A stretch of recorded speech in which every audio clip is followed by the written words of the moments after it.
Haleluya, puji Tuhan. Diberkati kiranya saudara sekalian yang hadir dalam ibadah kita yang kedua. Tadi pagi kita sudah ibadah dalam ibadah yang pertama dengan membahas tentang kesetiaan. Nah, saudara, kita sudah ada di minggu terakhir bulan November. Minggu depan kita sudah masuk di Desember. Dan 1 bulan kita akan memasuki tahun yang baru. Di bulan November sepenuhnya, saudara, minggu ke minggu selama 4 minggu dalam 3 kali ibadah dibahas tentang kesetiaan. Itu sangat positif sekali, sangat bagus sekali. Tetapi kita belum membahas bagaimana kalau kita tidak setia. Saya rasa ini relevan untuk disampaikan. Bagaimana kalau orang yang beribadah, percaya kepada Tuhan, tetapi tidak menunjukkan sikap kesetiaannya. Alkitab mencatat begitu banyak contoh, saudara.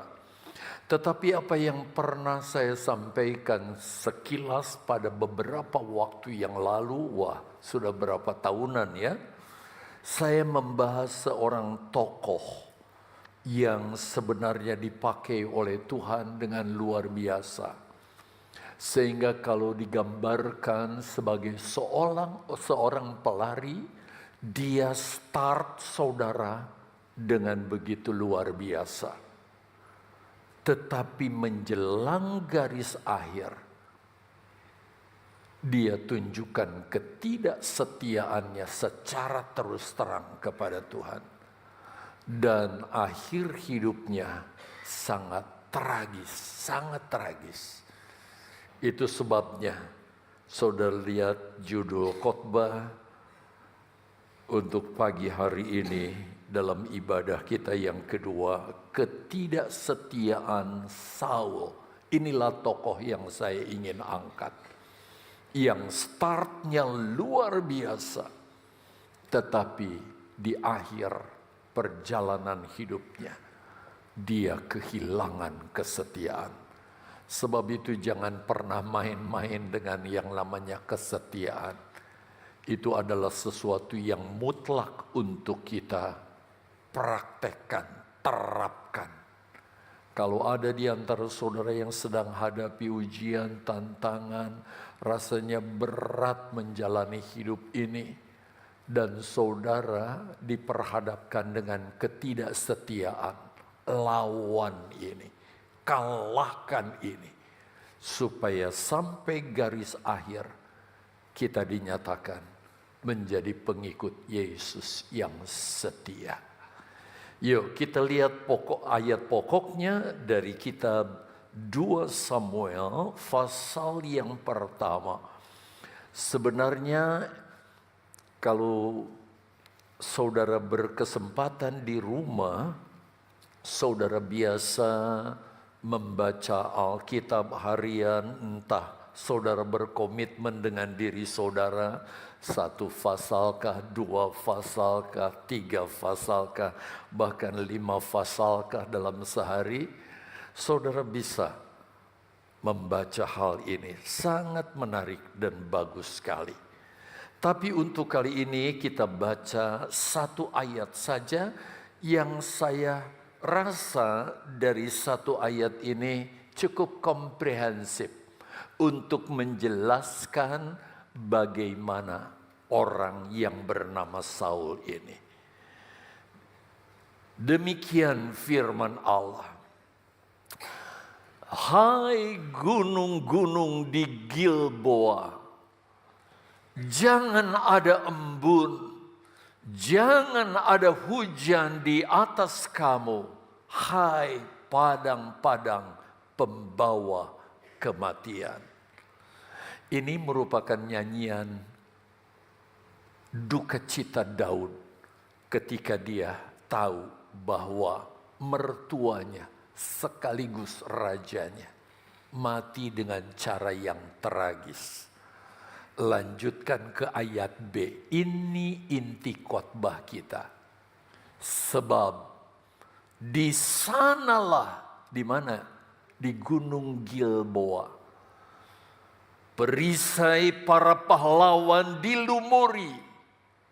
Perisainya, pedangnya, tombaknya dilumuri saudara dengan minyak. Tetapi ini yang disesali oleh Daud. Perisai Saul yang tidak diurapi dengan minyak. Tentaranya saudara, sampai kepada panglima-panglimanya, tokoh-tokohnya, rajin setiap waktu naik ke Gunung Gilboa. Perisainya, pedangnya, anak panahnya, tombaknya dilumuri dengan minyak. Tapi bagaimana dengan Saul? Sama sekali. Dia tidak pernah datang ke Gilboa. Dan inilah yang menjadi penyebab kehidupan Saul ini berakhir dengan cara yang tragis, walaupun awal hidupnya begitu luar biasa. Ikuti penyampaian firman Allah ini. Kalau kita mulai dari pendahuluan saudara, seperti yang saya sudah katakan kepada saudara, bahwa ayat pokok yang tadi kita baca itu berupa ratapan Daud. Ketika Saul mati dalam pertempuran melawan musuh, dan pasukan Filistin mengalahkan orang Israel. Bahkan salah seorang di antaranya melakukan begitu rupa yang membuat Saul menjadi putus asa dan mengakhiri hidupnya dengan bunuh diri. Sangat-sangat tragis. Sangat-sangat menyedihkan. Dan jangan kiranya ini sampai terjadi dalam kehidupan kita. Karena kita kehilangan kesetiaan. Jadi khotbah-khotbah yang bagus tentang anjuran kesetiaan yang disampaikan selama 4 minggu ini, lakukan dengan setia.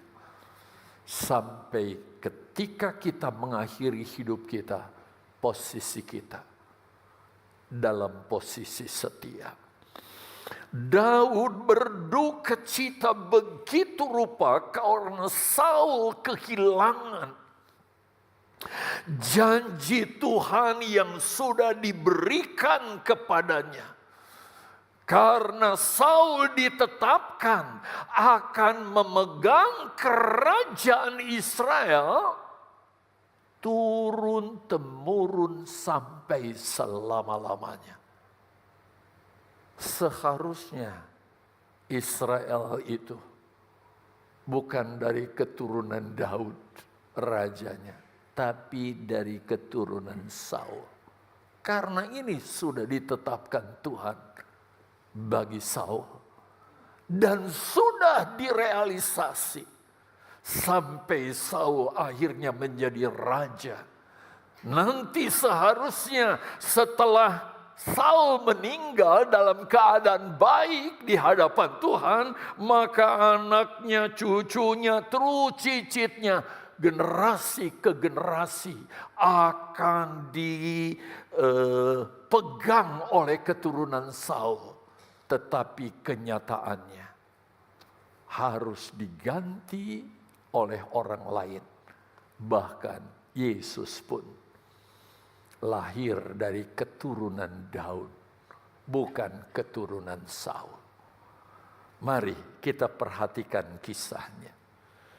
Kalau Bapak Ibu membaca 1 Samuel 13 ayat 13, dikatakan begini, kata Samuel kepada Saul. Samuel sebagai imam menyampaikan pesannya kepada yang menerima janji Tuhan. Perbuatanmu itu bodoh. Engkau tidak mengikuti perintah Tuhan, artinya enggak setia. Enggak ikuti perintah Tuhan Allahmu yang diperintahkannya kepadamu.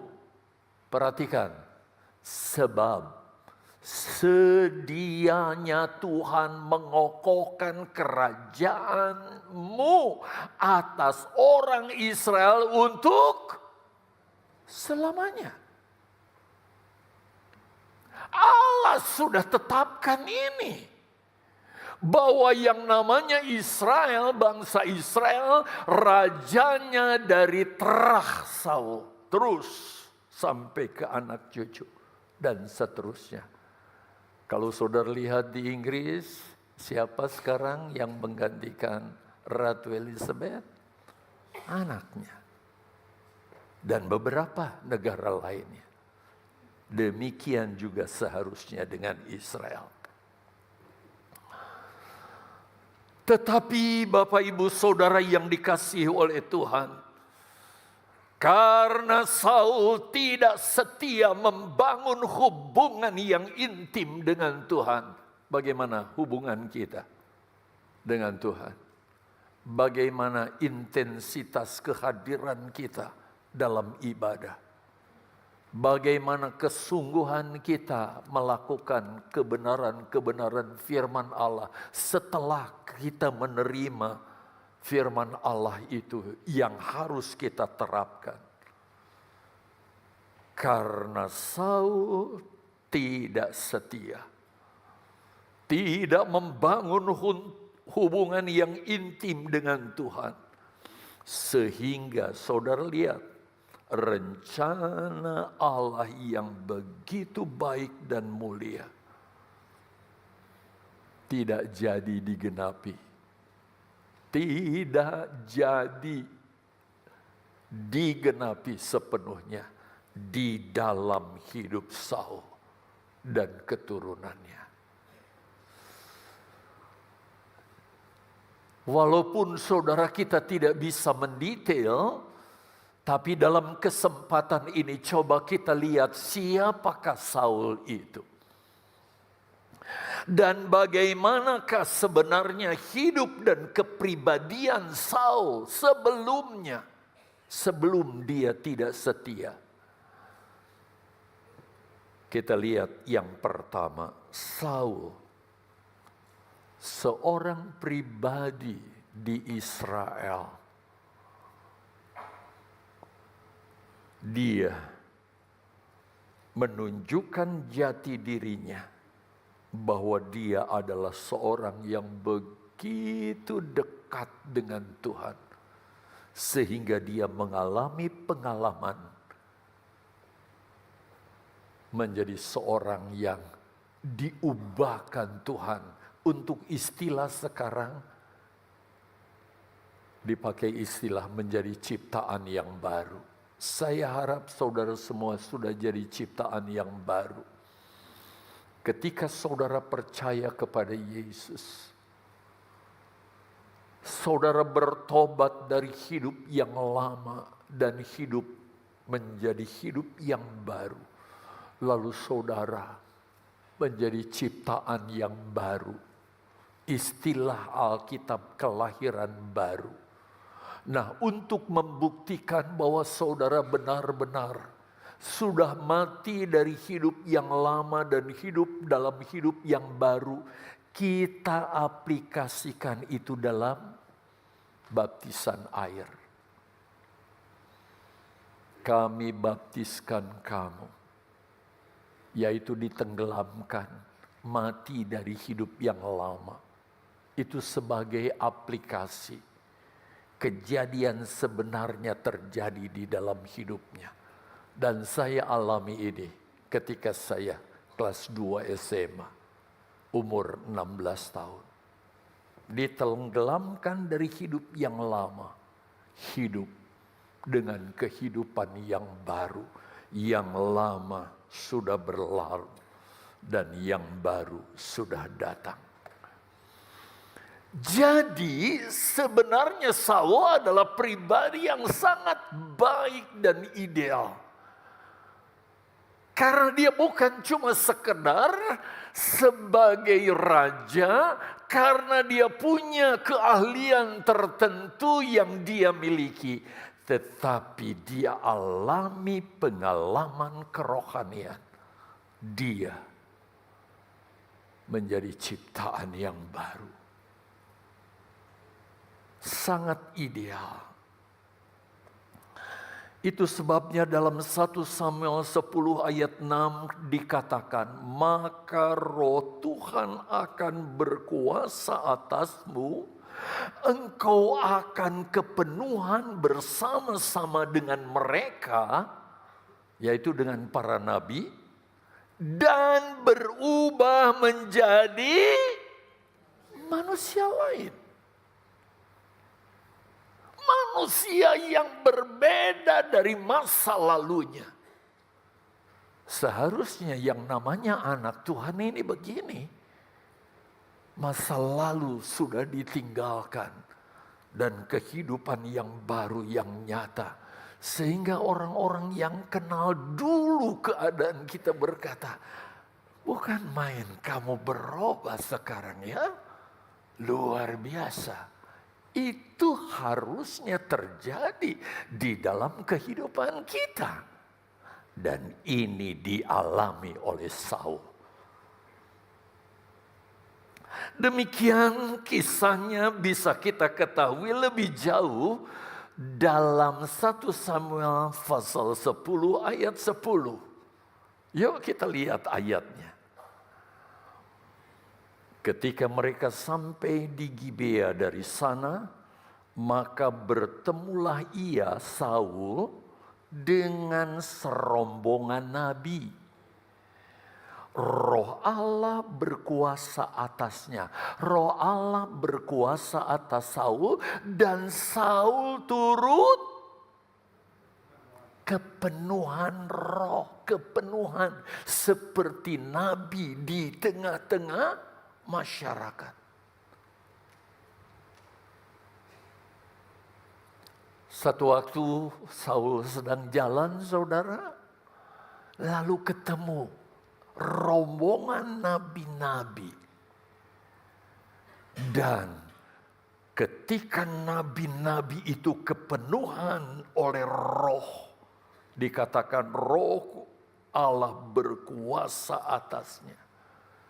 Ternyata ketika Saul bergabung dengan rombongan nabi-nabi ini, maka bukan cuma nabi-nabi yang penuh dengan roh, tetapi Saul yang bukan nabi dikatakan turut kepenuhan seperti nabi di tengah-tengah mereka.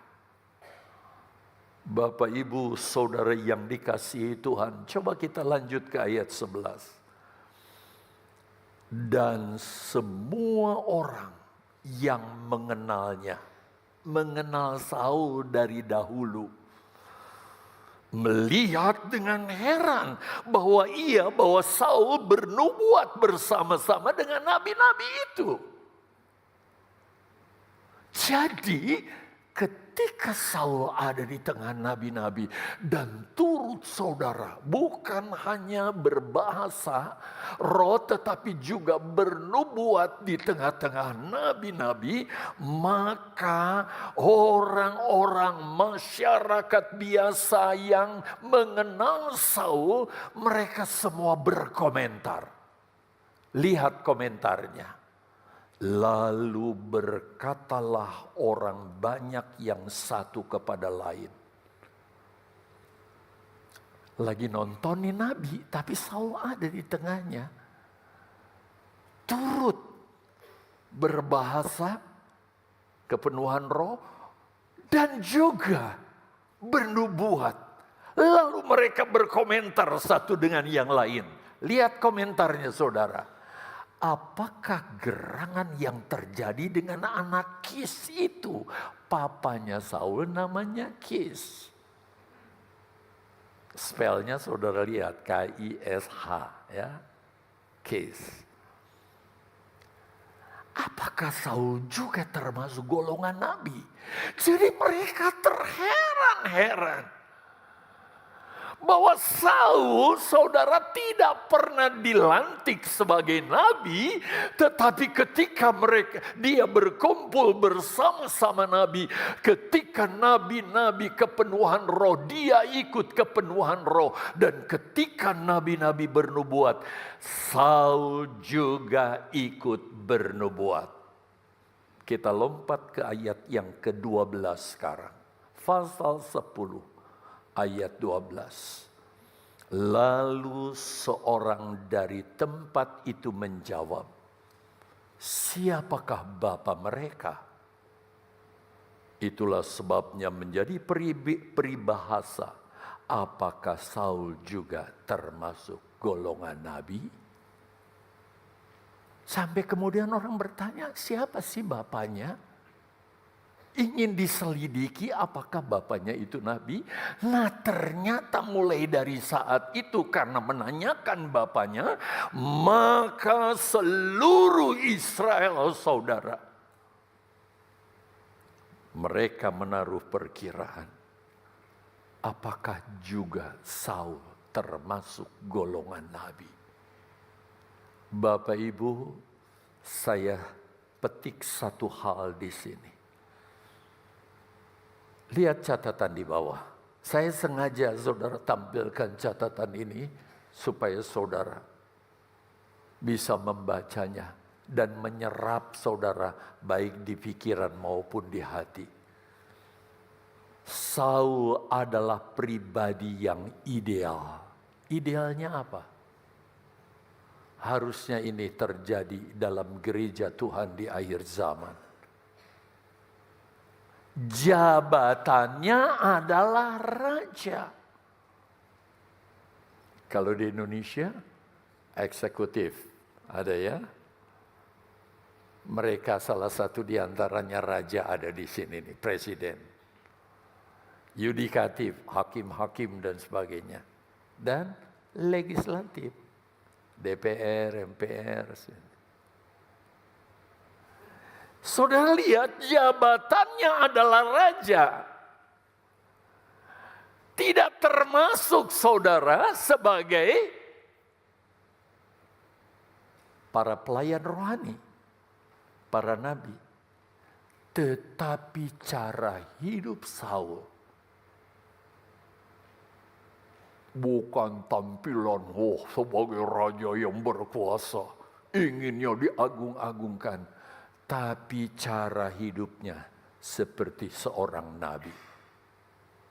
Saya pernah katakan di ibadah ini pada sore hari saat itu. Betapa Tuhan senang.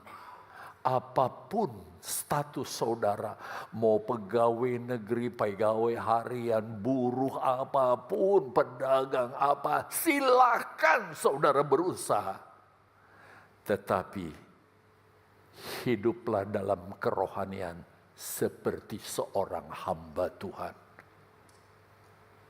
Betapa tegal ini akan geger kalau jemaat Mahanaim semuanya seperti nabi. Begitu rohani, takut akan Tuhan, berjalan dalam kebenaran. Wow, goncang saudara tegal ini. Semua akan datang kepada Kristus karena digerakkan melihat anak-anak Tuhan. Kerohaniannya begitu mulia. Seharusnya ini bukan cuma jadi cerita bagi kita. Harusnya terrealisasi dalam hidup orang percaya. kudus, benar di hadapan Tuhan, melakukan kebenaran firman Allah, setia. Bahkan apalagi yang dicatat dalam kebenaran firman Allah tentang pengikut yang Yesus yang sejati, itu tergambar dalam kehidupan kita. Itu seharusnya.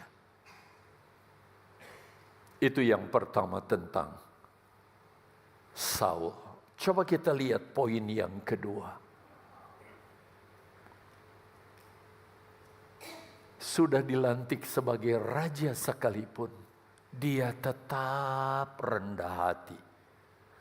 Aduh, start kehidupan yang luar biasa, yang sungguh-sungguh hebat. Saya berharap jemaat di Mahanaim semuanya saling merendahkan diri. Bukan hanya di hadapan Tuhan kepada saudara seiman. Sehingga benar-benar apa yang Tuhan inginkan itu terekspresi dalam hidup kita. Yuk kita lihat 1 Samuel pasal 10 ayat yang ke-15. Dikatakan ayat ini, kemudian paman Saul itu berkata, pamannya Saul, enceknya ya, apa? Bertanya kepada Saul, pertanyaannya begini, coba ceritakan kepadaku, apa yang dikatakan Samuel kepadamu? Saya harus ceritakan kisahnya ya, kalau enggak kita harus baca-baca yang lain. Saudara, pada saat pelantikan Saul menjadi raja, enceknya ini nggak bisa datang, pamannya ini nggak bisa datang. Padahal tentu menjadi kebanggaan ya. Saul itu ponaanku, aku pamannya. Paman mempunyai ponaan raja, wah keren. Dia nggak bisa datang saudara. Tetapi satu saat dia punya kesempatan untuk ketemu Saul. Nah, kesempatan ini digunakan oleh si paman ini untuk bertanya pada keponakannya, bagaimana sih ceritanya ketika kamu itu dilantik oleh Samuel sebagai imam yang melantik Saul menjadi raja. Samuel itu bilang apa nak? Kalau anak-anak sekarang kira-kira bagaimana, terus dia pasang dada kan? Ini lucu, bagaimana aku? Tentu dia ceritakan, bahkan mungkin ceritanya segini jadi segini saudara. Karena ditambah-tambah. Tetapi tidak dengan Saul. Apa yang Saul lakukan? Lihat ayat yang ke-16. Kita pindah ke ayat 16. Ayat 16 katakan, kata Saul kepada pamannya itu. Lihat jalan cerita yang diceritakan Saul. Terus saja diberitakannya kepada kami bahwa keledai-keledai itu telah ditemukan. Saudara nyambung dengan tadi ayat tadi? Pamannya tanya, bagaimana sih jalannya pelantikan kamu, kira-kira begitu. Yang ditanya pelantikan kamu. Samuel itu ngomong apa kepada kamu ketika pelantikan itu? Tapi dijawabnya, terus saja diberitahukannya kepada kami bahwa keledai-keledai itu telah ditemukan. Betul, papanya Saul ini kehilangan keledai, saudara. Lalu dikerahkan saudara hamba-hambanya untuk cari keledai sampai ketemu. Lalu diceritakan oleh Saul ini kepada pamannya. Lebih tegas lagi perhatikan huruf yang lain. Tetapi perihal menjadi raja yang telah dikatakan Samuel kepadanya, tidak diceritakan kepadanya, kepada pamannya. Dia tidak ceritakan begini loh om, ketika aku dilantik gini. Sama sekali tidak. Yang diceritakan keledai. Satu figur pemimpin yang rendah hati, luar biasa. Dia tidak mau membanggakan dirinya, mengangkat-ngangkat dirinya. Bagaimana tentang dia dilantik dan sebagainya. Kalau bisa ini disembunyikan dan tidak membuat menjadi semua orang tahu. Walaupun tidak bisa, sebab seluruh rakyat akan tahu dan mengerti. Saudara bandingkan dengan ayat 22, kalau sementara saudara membuka Alkitab, saudara lihat ayat 22. Saudara lihat kerohaniannya pertama, dia lahir baru. Menjadi manusia baru. Yang kedua, rendah hati. Jarang ya, ada pemimpin negara kemudian rendah hati. Tapi kita bisa temukan dalam diri Saul. Yang ketiga, dia punya penguasaan diri. Ayo, ingat nggak tangga-tangga rohani sebagai ekspresi iman yang harus kita tempuh dalam kekristenan kita. Setelah kita percaya kepada Yesus, tambahkan apa? Tangga pertama, kebajikan. Habis kebajikan apa? Pengetahuan. Pengetahuan firman Tuhan. Habis pengetahuan apa? Penguasaan diri. Ini dibutuhkan. Gereja Tuhan adalah pribadi-pribadi yang punya penguasaan diri.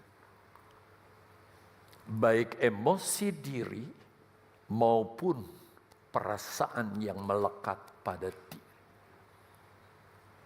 Sehingga dalam kondisi apapun, kita tetap bisa stabil dan berdiri di atas kebenaran.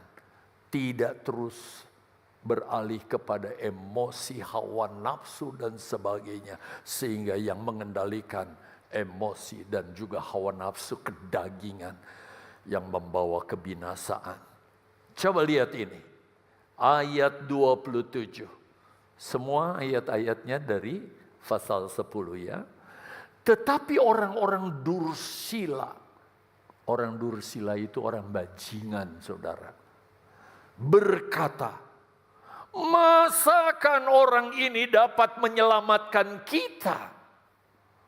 Mereka menghina dia, menghina Saul, dan tidak membawa persembahannya kepadanya, tidak membawa persembahan kepadanya, tidak membawa upeti kepada Saul. Reaksi Saul apa? Tetapi ia Saul pura-pura tuli. Kasusnya apa ini? Ketika Saul ditahbiskan sebagai raja pertama Israel, habiskan.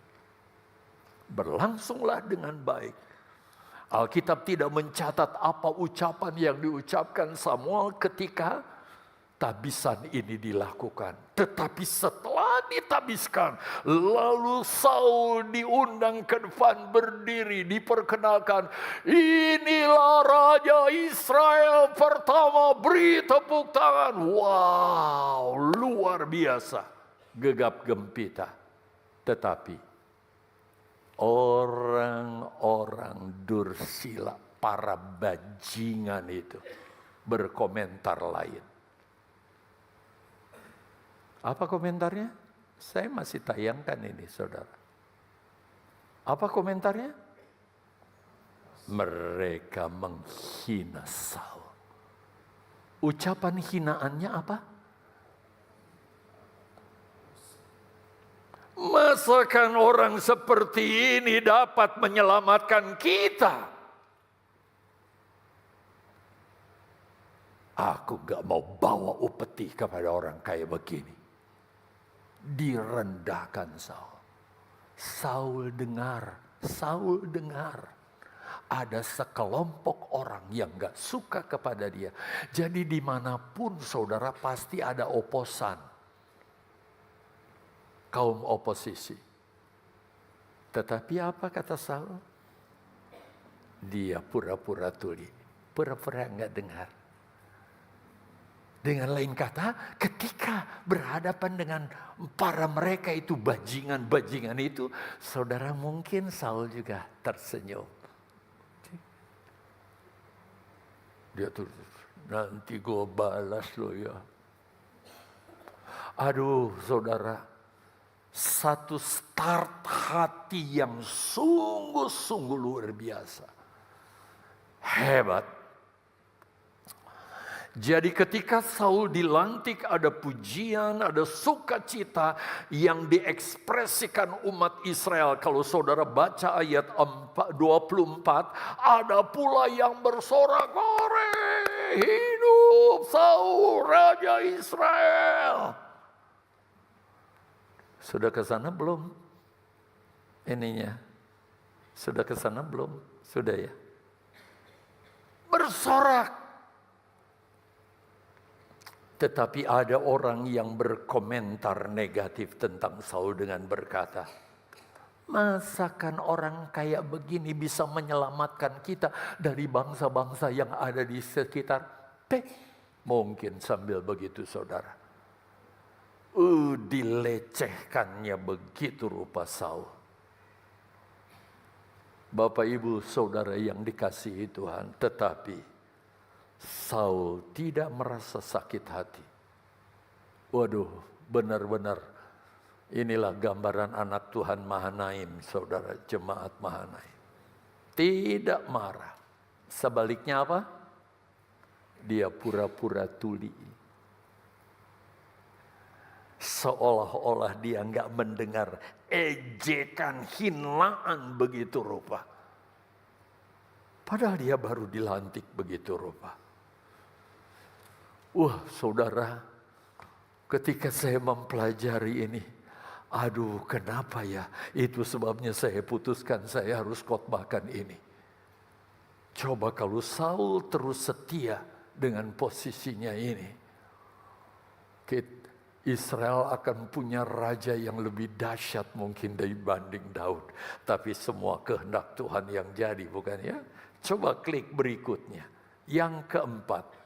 Saul memiliki roh pengampunan. Ini juga harus dimiliki oleh setiap orang Kristen, anak Tuhan, pengikut Yesus. Roh pengampunan. Biarpun kita disakiti seperti apa, bahkan kecewa begitu rupa, kita tetap membuka hati untuk pengampunan. Adakah di antara saudara yang pernah alami sakit hati begitu rupa? Miliki roh pengampunan. Kalau orang yang tidak memiliki roh pengampunan, itu bukan pengikut Yesus. Sebab Yesus saudara mengampuni seisi dunia ini. Walaupun semuanya saudara sudah menyakiti hati Yesus begitu rupa. Di kayu salib dia berkata, Bapa, ampunilah mereka. Karena mereka nggak tahu apa yang mereka perbuat. Adakah di antara saudara dengan seseorang masih neng-nengan ya? Orang Jawa Tengah bilang neng-nengan atau Jawa Timur itu. Coba kita lihat ke pasal 11. Dari tadi pasal 10, sekarang kita pindah ke pasal 11, ayat 22.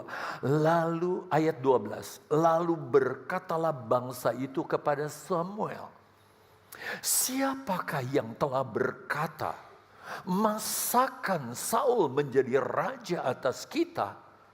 Serahkanlah orang-orang itu, supaya kami.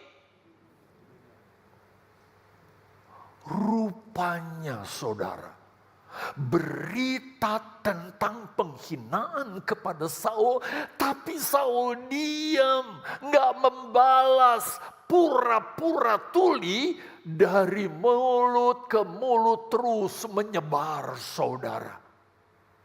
Sampai ketika Saul berhasil mengalahkan musuh yang menyerang saudara wilayah tertentu di daerah kekuasaan Saul. Saul kalahkan, orang bangga.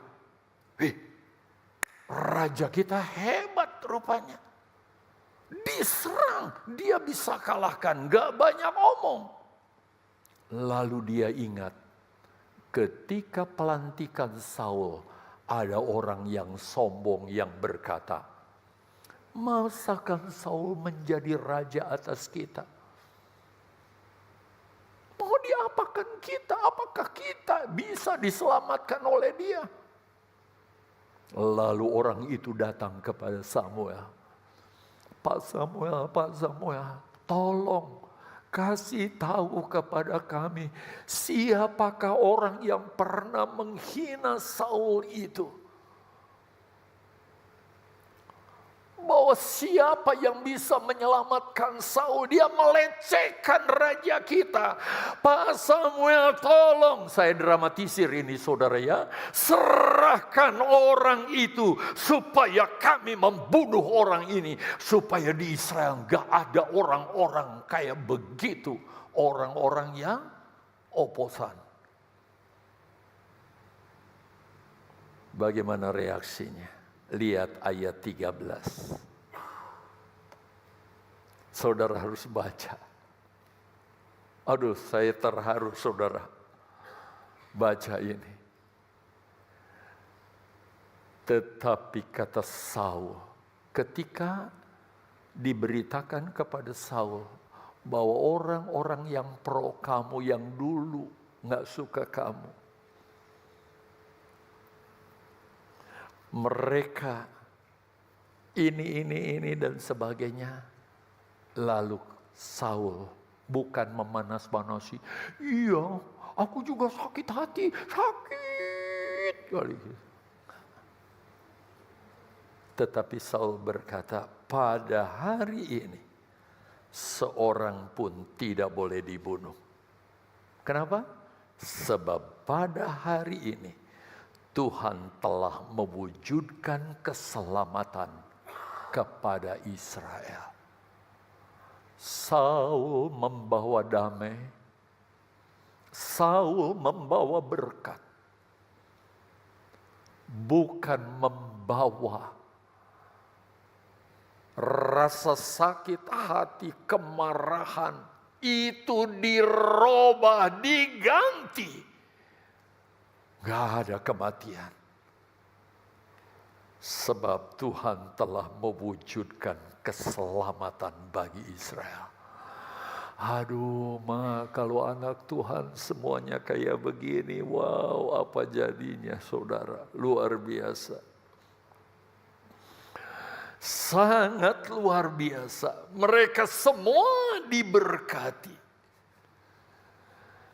Orang-orang yang hadir pada pelantikan Saul dan mendengar penghinaan yang diucapkan, orang-orang dursila itu mencari orang dursila yang menghina Saul itu dengan maksud untuk membunuh orang-orang dursila itu.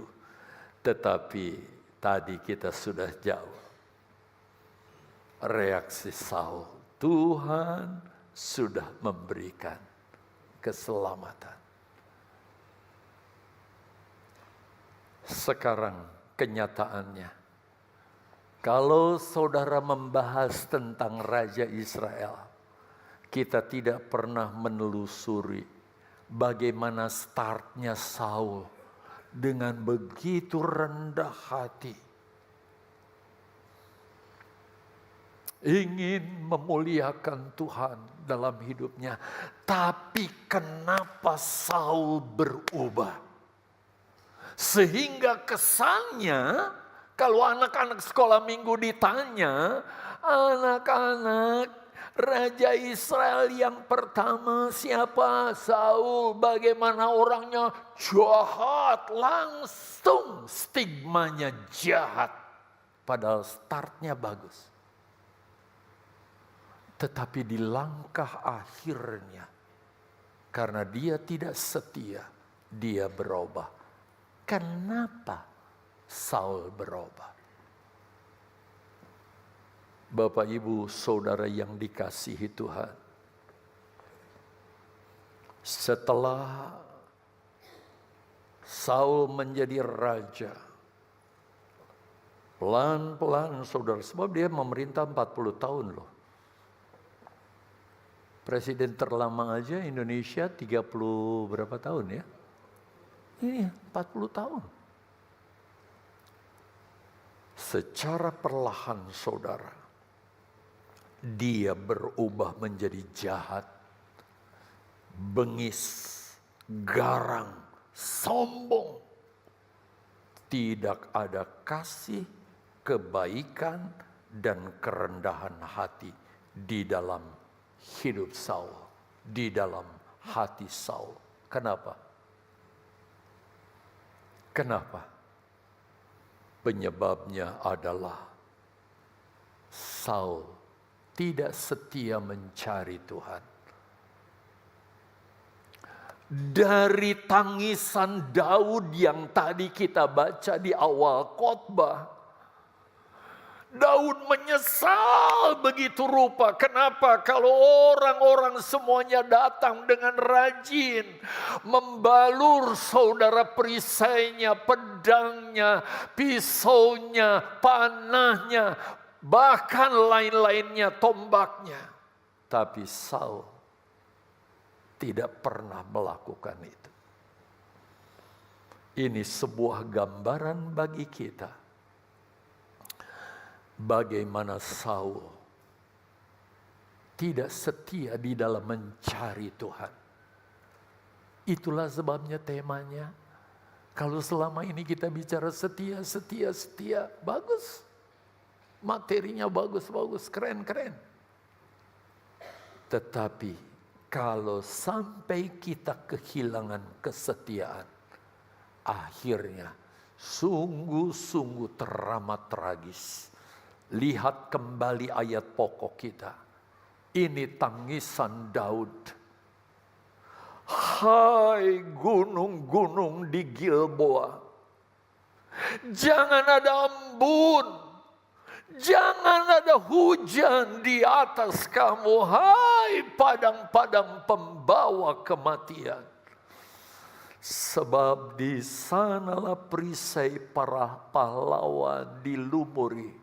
Saya berharap jemaat Mahanaim seperti pahlawan yang setiap hari Minggu nggak pernah lalai beribadah. Terus mencari Tuhan dengan setia. Kita lihat ada kecenderungan hari-hari ini, saudara. Orang mulai malas. Aduh, saudara. Jangan sampai hal ini terjadi. Bukan hanya hari Minggu, kalau saudara punya kesempatan dari doa pagi, doa-doa yang lainnya, ibadah-ibadah lainnya. Please, mari kita bangkitkan semangat kita. Tingkatkan kerajinan kita. Untuk melakukan seperti yang dilakukan tentara Israel di padang Gilboa. Mereka berlutut. Di sanalah mereka melumuri hatinya, jiwanya, hubungannya dengan Tuhan. Terus diperbaharui. Lalu ada kalimat. Dan ini menjadi catatan sampai Yesus datang. Apa catatannya? Perisai Saul yang tidak diurapi dengan minyak. Apakah mau catatan kita seperti ini, saudara, di dalam kekristenan kita? Mungkin saudara punya image apa terhadap kami? Datang membesuk saudara sekian tim pelayanan, ayo mereka datang begitu rupa. Lalu kami khotbahkan begitu rupa, yo melayani Tuhan begitu rupa. Terserah pikiran saudara, image saudara tentang kami seperti apa. Tetapi tujuan kami, jangan sampai ada catatan diri kita seperti catatan Saul di firman Tuhan ini. Coba lihat. Yang lain katanya merajinkan diri begitu rupa. Saudara, nanti di kemuliaan saudaralah yang akan merasakan bagaimana. Aduh, kalau begitu aku nggak malas-malas di gereja. Ketika mahkota kemuliaan dikenakan kepada kita. Itu sebabnya hamba Tuhan menyampaikan tujuannya tidak lain adalah supaya jangan nanti di garis akhir ada penyesalan. Dengan alasan, oh pendetanya nggak pernah ngotbahin sih, kami jadi nggak tahu. Tidak, kami sampaikan ini. Bahkan ibadah sore, khotbah yang sama akan diperdengarkan. Supaya semua jemaat benar-benar menjadi pengikut Yesus. Yang tahu apa yang wajib dilakukan sebagai pengikut Yesus. Tentara Israel naik ke Gunung Gilboa untuk melumuri senjata mereka dengan minyak urapan. Tetapi Saul, bisa tulis di situ, tidak setia. Merasa dirinya sudah hebat, saya bisa, saya mampu. Silahkan kalian lakukan. Kalau saya bisa, saya mampu. Dia tidak setia. Itu sebabnya saudara, bangunlah hubungan yang intim dengan Yesus.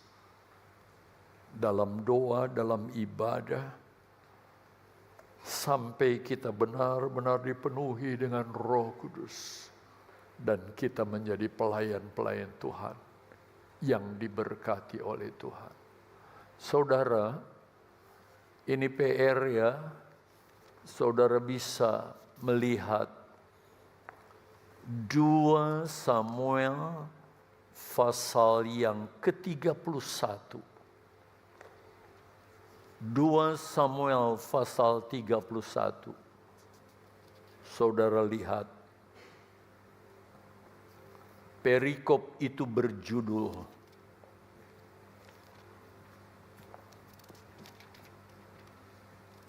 Sudah dapat saudara? Yang dapat bilang amin. 2 Samuel pasal 31, 1 Samuel maksud saya. Pasal 31. Perihal kematian Saul. Saul mati. Matinya apa? Dia kasih pedangnya kepada prajuritnya. Mungkin seorang pejabat ya yang mendampingi dia, nggak mungkin prajurit biasa. Pegang ini. Daripada aku ditikam oleh orang Filistin, kamu yang tikam aku. Orang itu ketika disuruh pegang pedang untuk bunuh Saul, gini saudara dia. Gak berani. Siapa berani?